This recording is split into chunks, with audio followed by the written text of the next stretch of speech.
हरे कृष्णा। तो चलिए अब शुरू करते हैं। आज है एकादशी, आज है उत्पन्ना एकादशी। तो पहले भगवत गीता सुनाते हैं, छोटा सा श्लोक, उसके बाद में भगवत गीता शुरू करेंगे। जय श्री कृष्ण चैतन्य प्रभु नित्यानंद, श्री अद्वैत गदाधर शिवासादि गौर भक्ति वृंद। तो भगवत गीता है दूसरे अध्याय का 36वां श्लोक। अवाच्य वादांश बहुन्वदिष्यन्ति तवाहिता निंदन्त स्तव सामर्थ्यम ततो दुखतरम नु किम। जिसका अर्थ है कि हमारे शत्रु अनेक प्रकार के कटु शब्दों से तुम्हारा वर्णन करेंगे और तुम्हारी सामर्थ्य का उपहास करेंगे। तुम्हारे लिए इससे दुखदायी और क्या हो सकता है। जिसका अर्थ है, जिसका तात्पर्य कि प्रारंभ में ही भगवान श्री कृष्ण को अर्जुन के अयाचित दया भाव पर आश्चर्य हुआ था और उन्होंने इस दया भाव को अनानोचित बताया था। अब उन्होंने विस्तार से अर्जुन के तथाकथित दया भाव के विरुद्ध कहे गए अपने वचनों को सिद्ध कर दिया है। तो ये रहा दूसरे अध्याय का 36वां श्लोक। अब शुरू करेंगे एकादशी व्रत कथा। जय श्री कृष्ण चैतन्य प्रभु नित्यानंद, श्री अद्वैत गदाधर शिवासादि गौर भक्ति वृंद। तो चलिए अब शुरू करते हैं एकादशी व्रत कथा। क्योंकि आज है उत्पन्ना एकादशी, तो मैं आप सभी को सुनाऊंगी उत्पन्ना। कौन सी है? उत्पन्ना एकादशी। उत्पन्ना एकादशी व्रत कथा। तो ये है मार्गशीर्ष माह के कृष्ण पक्ष की एकादशी को भगवान विष्णु के शरीर से एक तेजस्विनी कन्या के रूप में महादेवी एकादशी का प्रादुर्भाव हुआ था। और यही कारण है कि मार्गशीर्ष मास के कृष्ण पक्ष की इस एकादशी को उत्पन्ना एकादशी कहा जाता है। आज के दिन भगवान विष्णु के 16 कला निधान पूर्ण भगवान कृष्ण की पूजा की जाती है और भगवान कृष्ण की पूजा में नैवेद्य के रूप में केवल फल ही अर्पित किए जाते हैं। और फलाहार में भी आप फलों का ही भोजन करें और कूटू अथवा मावे की मिठाइयों का प्रयोग ना करें। नैमिषारण्य तीर्थों में पुराण कथाओं को सुनने और धर्म के मर्म को जानने के इच्छुक 88,000 ऋषि मुनियों से सूत जी ने कहा, हे ऋषियों, द्वापर युग में धर्मराज युधिष्ठिर ने भगवान श्री कृष्ण से पूछा कि हे प्रभु, कृपा करके एकादशी के व्रतों की विधि, उनके महत्व तथा उनसे प्राप्त होने वाले फलों के बारे में विस्तार पूर्वक कुछ बतलाइए। तो हे देवकी नंदन, एकादशी के व्रत में किस देवता का पूजन किस प्रकार करना चाहिए तथा कौन कौन से कार्य करने तथा कौन कौन से कार्य नहीं करने चाहिए, यानी कौन से कार्य हमें करने चाहिए एकादशी वाले दिन और कौन से कार्य हमें नहीं करना चाहिए, इसके बारे में मुझे स्पष्ट रूप से बतलाने की कृपा करें। इससे हमारा और भविष्य में आने वाली सभी पीढ़ियों का कल्याण होगा। आप इस बारे में हमें पूर्ण जानकारी देने की कृपा करें। तो युधिष्ठिर के इन प्रश्नों को सुनकर मंद मंद मुस्कुराए हुए, यानी युधिष्ठिर के प्रश्नों को सुनकर मंद मंद मुस्कुराते हुए भगवान श्री कृष्ण ने कहा कि हे युधिष्ठिर, तुम्हारा प्रश्न अत्यंत उत्तम और लोकोपकारी है, अतः ध्यान से मेरी बातों को सुनो। शास्त्रों के अनुसार हेमंत ऋतु में मार्गशीर्ष अथवा यानी कि अगहन मास के शुक्ल पक्ष की एकादशी अर्थात 11 तिथि को एकादशी का जन्म हुआ था। यही कारण है कि इस उत्पन्ना एकादशी से ही प्रारंभ किया जाना चाहिए। जो हम एकादशी व्रत शुरू करना चाहते हैं तो वो हमें उत्पन्ना एकादशी से, यानी कि आज की ही एकादशी से हमें एकादशी व्रत शुरू करने चाहिए। और महान कल्याणकारी देवी एकादशी के जन्म की कथा सुनाने से पहले मैं तुम्हें इन व्रतों का विधान बतलाता हूँ, उसे ध्यानपूर्वक सुनो और फिर प्रत्येक एकादशी के बारे में इस विधान का इसी तरह से पालन करना चाहिए। तो भगवान श्री कृष्ण आगे बोले कि हे कुंती पुत्र, एकादशियों के व्रत में अन्न खाने की पूरी तरह से निषेध है। अतः दशमी को साय भोजन करने के बाद मुख और दांतों को दातुन से भली प्रकार से साफ कर लेना चाहिए, जिससे दांतों में किसी प्रकार का अन्न फंसा न रह जाए।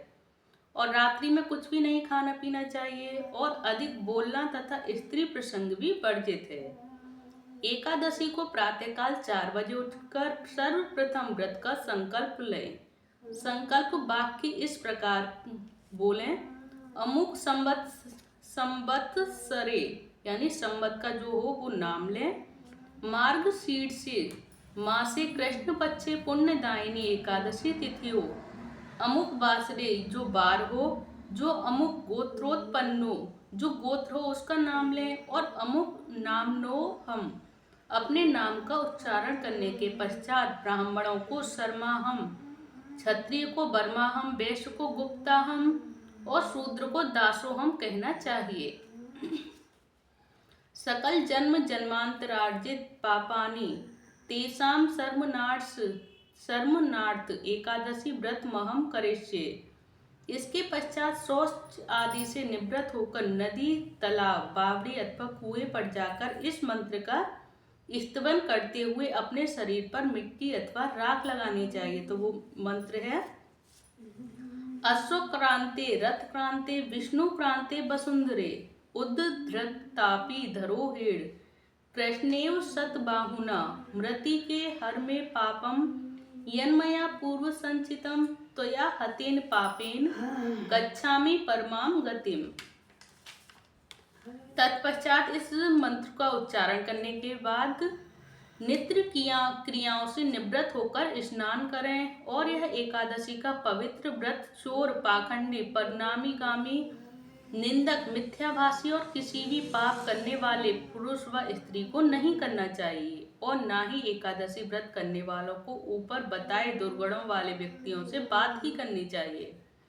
यदि भूल से ऐसे लोगों से वार्तालाप हो भी जाए तो प्रायश्चित के रूप में भगवान सूर्यदेव के दर्शन करने से यह पाप दूर हो जाते हैं। स्नानोपरांत धूप, दीप, नैवेद्य आदि 16 वस्तुओं से श्री भगवान विष्णु का पूजन करें और रात्रि को दीपदान करें। यह श्रेष्ठ कर्म सच्चे हृदय से, भक्ति तथा श्रद्धा से युक्त होकर करना चाहिए। और रात्रि में सोना तथा स्त्री प्रसंग करना वर्जित है। एकादशी की समस्त रात्रि भजन, कीर्तन, मनन, सत्संग आदि हमें करना चाहिए। पहले कभी जाने या अनजाने में जो हमसे पाप हुए हों उनके लिए प्रभु से क्षमा प्रार्थना करनी चाहिए। गुड़ी और धर्मात्मा स्त्री पुरुषों को चाहिए कि कृष्ण पक्ष तथा शुक्ल पक्ष दोनों की पक्षों की एकादशियों को समान समझें। और जो मैंने ऊपर बताया है इसी अनुसार एकादशी व्रत करने वाले भाग्यशाली जो पुरुष व स्त्री ही मनचाहा फल प्राप्त करते हैं। और इसके पश्चात शंखोद्गार तीर्थ में स्नान करने के पश्चात श्री भगवान विष्णु के दर्शन करने से जो फल प्राप्त होता है वह एकादशी व्रत के 16वें भाग के भी समान नहीं है, ऐसा शास्त्रों का मत है। और व्यतिपात के दिन दान करने से लाख और संक्रांति में दान करने से पुण्य से 4 लाख गुना पुण्य फल की एकादशी 4 लाख पुण्य फल एकादशी व्रत से प्राप्त होता है। और सूर्य चंद्र ग्रहण में कुरुक्षेत्र में स्नान करने से जो फल प्राप्त होता है वही फल एकादशी के व्रत करने से प्राप्त होता है। अश्वमेध यज्ञ करने 1000 तपस्वियों को 60 वर्ष तक भोजन कराने तथा पंडितों और ब्रह्मचारियों को भोजन कराने से भी 1000 गुना पुण्य कन्यादान तथा भूमि दान करने से होता है। उससे 100 गुना पुण्य विद्या दान करने से प्राप्त होता है। और विद्या दान से 100 गुना पुण्य भूखों को भोजन कराने से प्राप्त होता है। अन्न दान से ही देवता और पितर दोनों ही तृप्त हो जाते हैं। पर एकादशी के व्रत का पुण्य सबसे बढ़कर है। 1000 यज्ञों से भी अधिक एकादशी के व्रत का पुण्य होता है। और एकादशी के व्रत का प्रभाव देवताओं को भी दुर्लभ है। रात्रि को जो प्राणी भोजन करते हैं उन्हें एकादशी व्रत का आधा फल प्राप्त होता है तथा दिन में एक बार भोजन करने वाले को उसका भी आधा फल प्राप्त होता है। परंतु निर्जल व्रत रखने वालों को जो पुण्य फल प्राप्त होता है उसका वर्णन करने में देवता भी असमर्थ हैं। भगवान श्री कृष्ण के मुख से यह बातें सुनकर धर्मराज युधिष्ठिर हाथ जोड़कर बोले, हे भगवान, आप हजारों यज्ञ तथा लाख गौदान से भी एकादशी के व्रत का महात्म्य बड़ा बताते हैं। सो प्रभु अब यह भी बताने की कृपा करें कि यह तिथि सब तिथियों से उत्तम क्यों मानी जाती है। इसको जानने की मेरी बड़ी अभिलाषा है। तो युधिष्ठिर की बात सुनकर भगवान श्री कृष्ण बोले, हे युधिष्ठिर, सतयुग में मूर नामक एक भयंकर दैत्य था। वह बड़ा बलशाली और भयानक था। उस भयानक और प्रचंड शक्तिशाली दैत्य ने इंद्र, आदित्य, वसु, वायु, अग्नि और समस्त देवताओं को पराजित करके स्वर्ग से भगा दिया था। तब इंद्र सहित सभी देवताओं ने भयभीत होकर के भगवान उमापति भोले शंकर को अपने दुखों का कारण और उसके भयानक दैत्य का वृतांत कह सुनाया। तो देवता हाथ जोड़कर बोले, हे कैलाशवासी अविनाशी, मूढ़ दैत्य के भय से भयभीत होकर समस्त देवी देवता बेचैन हुए मृत्युलोक में मारे मारे फिर रहे हैं, और समस्त सुर समाज को बेचैन देखकर और उनके अनन्य विनय सुनकर भगवान भोले भंडारी बोले कि हे देवताओं, तीनों लोकों के स्वामी और भक्तों के समस्त दुखों का विनाश करने वाले भगवान विष्णु की शरण में जाओ। वे ही तुम्हारे इस महान कष्ट का निवारण करेंगे। तो भगवान शिव जी की यह बात सुनकर इंद्र आदि समस्त देवता एकत्रित होकर क्षीर सागर, जहाँ शेषनाग की शैया पर भगवान कमलापति शयन कर रहे थे, जा पहुंचे। वहां पहुंचकर भगवान विष्णु को सोते देखकर सभी देवता हाथ जोड़कर और नतमस्तक होकर स्तुति और विनती करने लगे। देवताओं ने कहा, हे शंख, चक्र, गदा, पद्म तथा वन मालाओं से अलंकृत देवादिदेव, हे देवताओं द्वारा स्तुति करने योग्य आपको कोटान कोट प्रणाम है। हे सुर नर मुनि जन की रक्षा करने वाले महाप्रभु, आपको बारंबार नमस्कार है। हे दया के धाम प्रभु, आप हमारी रक्षा कीजिए। दैत्यों से भयभीत होकर हम आपकी शरण में आए हैं। आप ही इस समस्त ब्रह्मांड के कर्ता, धर्ता और माता पिता हैं। आप ही उत्पत्ति और पालन करता तथा संहार करने वाले और सबको शांति प्रदान करने वाले हैं। आकाश और पाताल भी आप ही हैं, और आप ही हम सबके पितामह। सूर्य, चंद्र, अग्नि, वायु, ब्रह्मा, हव्य, कव्य, मंत्र, तंत्र, यज्ञमान, यज्ञ कर्म करता और भोक्ता भी आप ही हैं। आप सर्वव्यापक हैं और आपके अतिरिक्त चर अचर कुछ भी नहीं है। हे महाप्रभु, दैत्य मूर ने हमें पराजित करके स्वर्ग से भगा दिया है। हम सब देवता इधर उधर मारे फिर रहे हैं। सो हे मधुसूदन, आप उन दैत्यों से हम सबकी रक्षा कीजिए, रक्षा कीजिए, रक्षा कीजिए। तो देवताओं की यह विनती सुनकर भगवान कमलापति बोले कि हे सुरो, ऐसा मायावी दैत्य कौन है? उसमें ऐसा कितना बल है? वह किसके आश्रय है तथा वह कहाँ रहता है? यह सब मुझको बताओ। तो भगवान विष्णु की यह बातें सुनकर देवराज इंद्र बोले कि हे प्रभु, प्राचीन काल में नाड़ी जंग नाम का एक राक्षस था। उसी का पुत्र महाबलशाली, महापराक्रमी और विश्वविख्यात मुर नाम का दैत्य है। वह चंद्रावती नामक नगरी में रहता है। उस महाअसुर ने समस्त देवताओं को स्वर्ग से निकाल करके अपना अधिकार कर लिया है। वह स्वयं इंद्र, अग्नि, वरुण, कुबेर, यम, वायु, ईश, भक्त, चंद्रमा और नैऋत्य आदि सबके स्थान पर अपना आधिपत्य जमाकर और स्वयं सूर्य बनकर प्रकाश करता है। हे असुर, हे निकंदन, और उस दैत्य का संहार करके हम सब देवताओं की रक्षा कीजिए। हम सब आपकी शरण में हैं। इंद्र के ये वचन सुनकर भगवान कमलापति बोले कि हे देवताओं, तुम घबराओ नहीं, मैं शीघ्र ही तुम्हारे शत्रु का संहार करूंगा। तुम अब चंद्रावती नगर को चलो। और समस्त देवताओं सहित भगवान विष्णु भी चंद्रावती नगरी को चल दिए। उस समय दैत्यराज मूर दैत्य सेना सहित युद्ध भूमि में बड़े अभिमान से गरज रहा था। उस महादैत्य की घनघोर गर्जना को सुनकर सब देवता भयभीत होकर चारों दिशाओं में भाग खड़े हुए। यह देखकर भगवान विष्णु रणभूमि में पहुंच गए और भगवान कमलापति को रणभूमि में देखकर दैत्य दल ने नाना प्रकार के अस्त्र शस्त्रों से भगवान विष्णु पर प्रहार किया। तो भगवान ने यह देखकर अपने तीखे बाण छोड़े, जो नागों की तरह से लहराते हुए जाकर दैत्यों के अंगों को बीधने लगे। सभी दैत्य उनके हाथों से मारे गए। केवल दैत्य राजा मुर जीवित बच गया और दैत्यराज मुर अविचल भाव से भगवान के साथ युद्ध करता रहा। यह देखकर सुर समाज अत्यंत बेचैन होने लगा। भगवान जो भी तीक्ष्ण बाण उसके शरीर में मारते वे उसके अंगों में पुष्पों के समान लगते थे।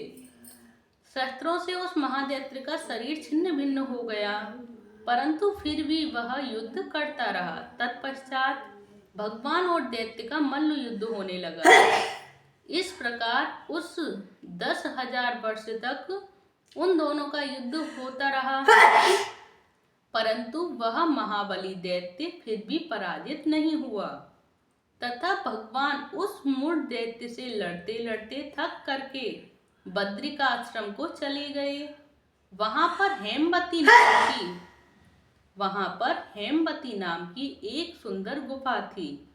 भगवान विष्णु उस गुफा में विश्राम करने लगे। वह गुफा 12 योजन लंबी थी और उसका एक ही द्वार था। दैत्यराज मूर भी भगवान का पीछा करते हुए उस गुफा में पहुंच गया।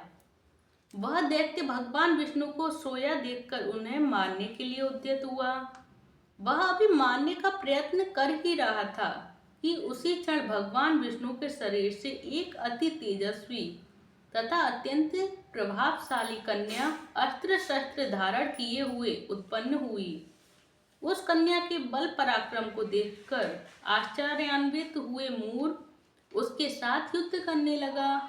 उस कन्या के युद्ध कौशल, पराक्रम तथा वीरता को देखकर दैत्य ने विचार किया कि इस कन्या को इतना भयानक युद्ध करना किसने सिखाया है। तो यह तो बड़ा भयंकर युद्ध करती है। वह अभी विचार कर ही रहा था कि उस प्रभावशाली देवी ने एक ऐसा बाण मारा कि दैत्यराज मूर का रथ टूटकर चूर चूर हो गया। देवी ने उसके अस्त्र शस्त्रों को काटकर टुकड़े टुकड़े कर दिया। अब वह भयानक दैत्यराज मूर मल्ल युद्ध करने लगा, परंतु देवी ने धक्का मारकर उसे मूर्छित कर दिया। जब वह दैत्य मूर्छा से जागा तो उस कन्या ने उसका सिर काट डाला। इस प्रकार वह दैत्य तो पृथ्वी पर गिरकर मृत्यु को प्राप्त हुआ और बाकी दैत्य भयभीत होकर पाताल लोक को चले गए। जब भगवान विष्णु की निद्रा टूटी तो उन्होंने मूढ़ दैत्य के कटे हुए सिर तथा दोनों हाथ जोड़कर खड़ी हुई एक कन्या को देखा। भगवान उस कन्या से पूछने लगे कि हे देवी, जिस दैत्य के भय से इंद्र आदि सभी देवता भयभीत होकर स्वर्ग को छोड़कर भाग गए थे, उसको किसने मारा? वह कन्या कहने लगी कि हे भगवान, जब आप निद्रा में थे तब यह दैत्य आपको मारने के लिए उद्यत हुआ था। उसी समय आपके शरीर से उत्पन्न होकर मैंने इस दैत्य का वध किया है। यह सुनकर भगवान बोले कि हे देवी, तुमने इस दैत्य को मारकर देवताओं पर महान उपकार किया है, अतः तुम इच्छानुसार वर मांगो। तब वह देवी बोली कि हे भगवान, यदि आप मुझको वरदान देना ही चाहते हैं तो यह वरदान दीजिए कि जो मेरा व्रत करे उसके सभी पाप नष्ट हो जाएं और वह अंत में मोक्ष को प्राप्त हो। रात्रि को भोजन करने वाले को आधा फल और एक बार भोजन करने वाले को उससे भी आधा फल, और जो मनुष्य भक्ति पूर्वक मेरा व्रत को करे वह निश्चय ही आपके लोक को प्राप्त हो। जो कोई मेरे व्रत में एक बार भी भोजन ना करे उसको धर्म, धन और मुक्ति प्राप्त हो। भगवान ने कहा कि हे कल्याणी, ऐसा ही होगा और मेरे और तुम्हारे भक्त एक ही होंगे और वे जीवन में सभी सुखों को प्राप्त करेंगे तथा अंत में मेरे लोक को प्राप्त होंगे। क्योंकि तू एकादशी को उत्पन्न हुई है, अतः तेरा नाम एकादशी होगा। तुम मुझको सब तिथियों से प्रिय हो, इस कारण तुम्हारे व्रत का फल सभी तीर्थों से अधिक फलदायी होगा। भगवान के ऐसे उत्तम वचनों को सुनकर वह देवी अत्यंत प्रसन्न हुई भगवान कृष्ण ने आगे कहा कि हे युधिष्ठिर, सब व्रतों में एकादशी व्रत का फल सर्वश्रेष्ठ है। एकादशी व्रत करने वालों को मैं मोक्ष पद देता हूँ, उसके शत्रुओं का नाश एवं समस्त विघ्नों को कष्ट नष्ट करता हूँ। यह मैंने एकादशी की उत्पत्ति का सब वृतांत तुमको बताया है। एकादशी पापों को नष्ट करने वाली तथा सिद्धि देने वाली है। जो मनुष्य इस एकादशी महात्म को पढ़ता अथवा सुनता है, उसको अश्वमेध यज्ञ का फल प्राप्त होता है। वह करोड़ों वर्ष तक विष्णु लोक में वास करता है और वहां भी उसका पूजन होता है। जो मनुष्य एकादशी महात्म के चौथाई भाग को पढ़ता है, उसके सभी पाप नष्ट हो जाते हैं और वैष्णव धर्म के समान अन्य कोई धर्म नहीं है और एकादशी व्रत के समान दूसरा कोई व्रत नहीं है। ये माह की है, ये है माह की एकादशी है, माघ नहीं, अगहन मास। अगेना की है। अगहन मास ही तो चल रहा है। तो ये रही अगहन मास की उत्पन्ना एकादशी व्रत कथा। ये आप सभी को कैसी लगी प्लीज कमेंट बॉक्स में जरूर बताइएगा। अगर अच्छी लगे तो प्लीज हरे कृष्णा जरूर लिखें कमेंट बॉक्स में। हरे कृष्ण कृष्ण कृष्ण हरे हरे, हरे राम राम राम हरे हरे। जय श्री कृष्ण चैतन्य प्रभु नित्यानंद, श्री अद्वैत गदाधर शिवाचार्य गौर भक्ति वृंद। हरे कृष्णा, हरि बोल।